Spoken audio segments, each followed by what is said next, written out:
Very well. Things have moved very fast. There was a demand from our customer base for FPS to be here. And once we arrived, a lot of projects accelerated.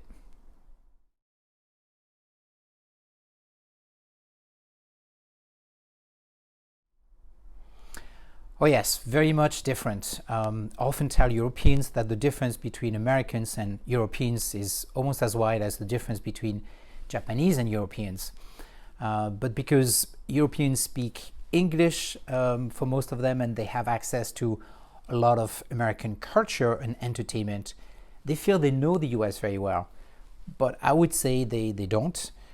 They don't realize that the values are completely different. Now, it's not so obvious at first, but if you live here for a while, you realize what makes America very unique. And I can tell from my own experience because I have lived here for 25 years and I've been a citizen for 23.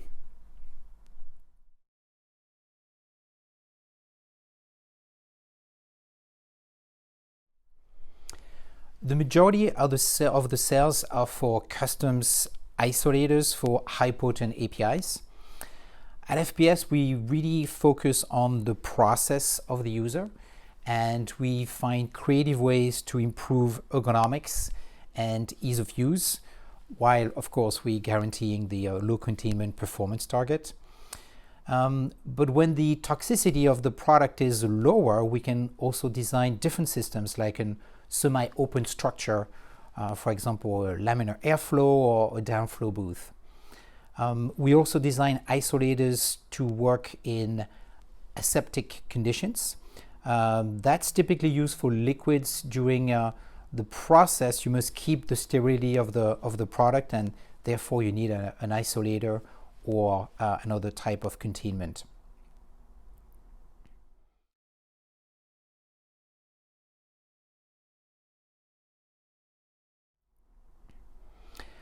For powder, it can be just for charging a reactor, discharging a filter dryer, dispensing into smaller containers, packing off some material, or doing some in-process control. We also design isolators for milling and micronization. Particle size reduction generates a lot of dust, so containment is key in that area. Now, for this process, we also design and manufacture the equipment. For example, we have very small jet mills for R&D, medium size for pilot, and very large size for production. For sterile applications, some of these include fill finish applications, sterility testing, sterile cap feeding, and so on.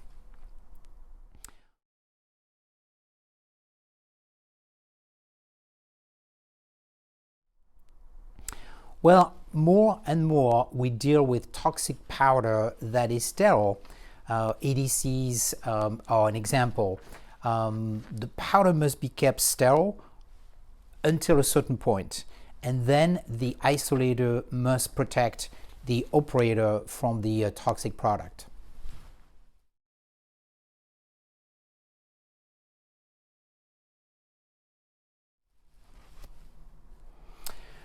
We've been chosen to build the largest isolators of high potent APIs in the United States. It is also the most ergonomical because of its very innovative design. It's very large in size. It's about 20 feet wide by 70 feet high by 16 feet deep. It's got 4 levels and 3 platforms.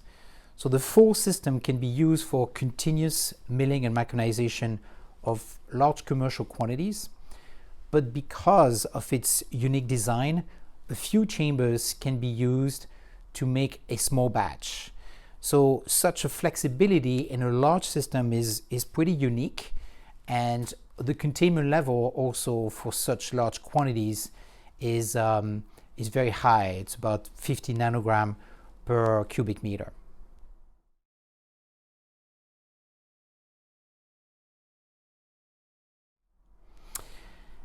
The United States has really struggled to contain the spread of the virus, and it seems that until we have vaccines available and the majority of the population is vaccinated, things will probably not improve very much.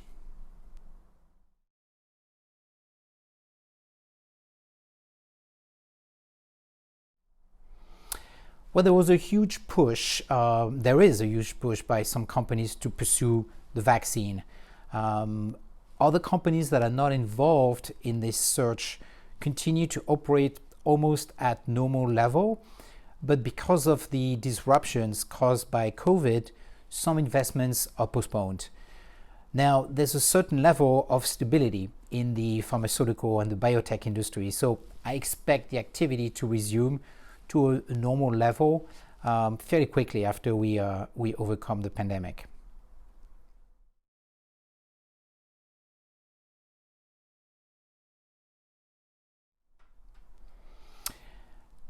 Well, now that we're based here, we're really getting to know our existing and prospective customers very well, and they better understand our capabilities also.